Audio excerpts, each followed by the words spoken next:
غلط کرنی ہے، آپ ٹھیک کرو اپنے آپ کو. میں نے چونکہ یہاں خواتین کے رائٹس کی بات ہے، میں آپ کو بتاؤں میری 2 بیٹیاں ہیں، 1 بیٹا ہے.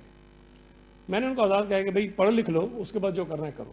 میری دونوں بیٹیوں کو پالیٹکس میں انٹرسٹ ہے، اور میں نے ان کو فری ہینڈ دیا ہے کہ اگر آپ کو انٹرسٹ ہے، اگر آپ پالیٹکس میں آنا چاہتی ہیں، پڑھائی کریں، جائیں پالیٹکس میں، جو کام آپ نے کرنا ہے جا کے کریں.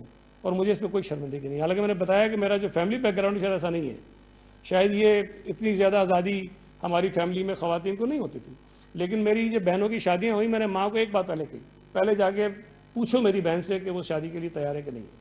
اگر وہ راضی ہے تو اس کی شادی کرو، ورنہ مت کرو.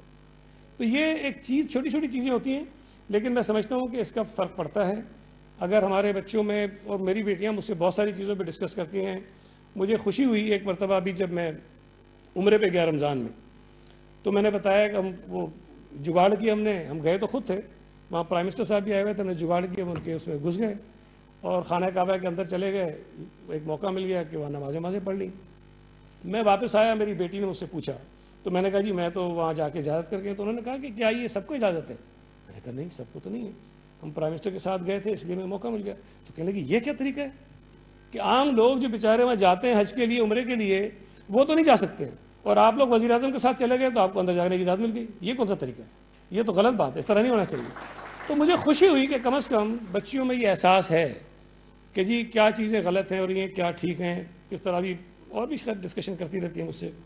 مجھے خوشی ہوتی ہے کہ بچیاں میری اویئر ہیں، ان کو پتہ ہے کہ جی معاشرے میں کیا چیزیں ٹھیک ہیں، کیا نہیں ٹھیک. باقی جو کیسز آپ نے بتائے، نور مقدم کا جو کیس ہے، میں کہتا ہوں کہ یہ بڑا ایک مثالی کیس اس لیے بن سکتا ہے کہ اس میں نہ تو وہ بچی ان پڑھ جاہل تھی، اور نہ اس کا قاتل جو ہے وہ ان پڑھ جاہل تھا.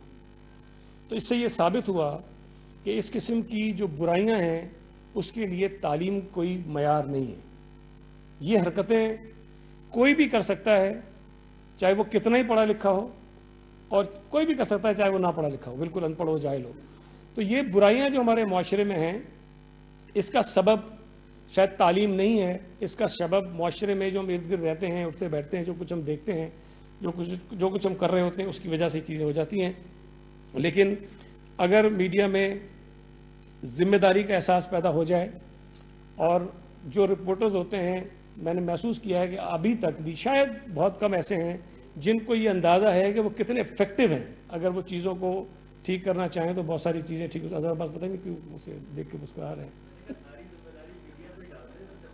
نہیں، میں نے ڈال لیا اپنے اوپر، چونکہ یہ میڈیا کا موقع ہے نا، کسی اور موقع بلائیں گے تو اس سے بات کر رہے ہیں. نہیں، میں تو آپ کی رائے کا احترام کرتا ہوں، بات ٹھیک کہہ رہے ہیں. میں نے کہا کہ ہر طبقے کا جو اس معاشرے کا حصہ ہے اس کی اپنی اپنی ذمہ داریاں ہیں، لیکن سب کو یہ احساس ہو جائے کہ جو کام وہ کر رہے ہیں اس کی اہمیت کیا ہے. میرا اپنا خیال یہ ہے کہ شاید پولیٹیشینز بہت سارے ایسے ہیں جن کو یہ نہیں پتہ کہ ان کی اپنی اہمیت کیا ہے، جس جگہ وہ بیٹھے ہیں وہ کیا کچھ کر سکتے ہیں.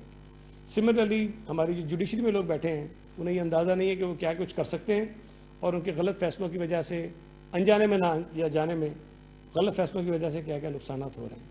اسی طرح اسٹیبلشمنٹ ہے، اسی طرح سب کچھ ہے. تو میں نے صرف میڈیا پہ نہیں کہا، میں نے سب کی بات کی ہے. عوامی حقوق اور بہتر معاشرے کی تشکیل کے لیے سب کو کردار ادا کرنے کی ضرورت ہے. مضبوط اور صحت مند معاشرے کے لیے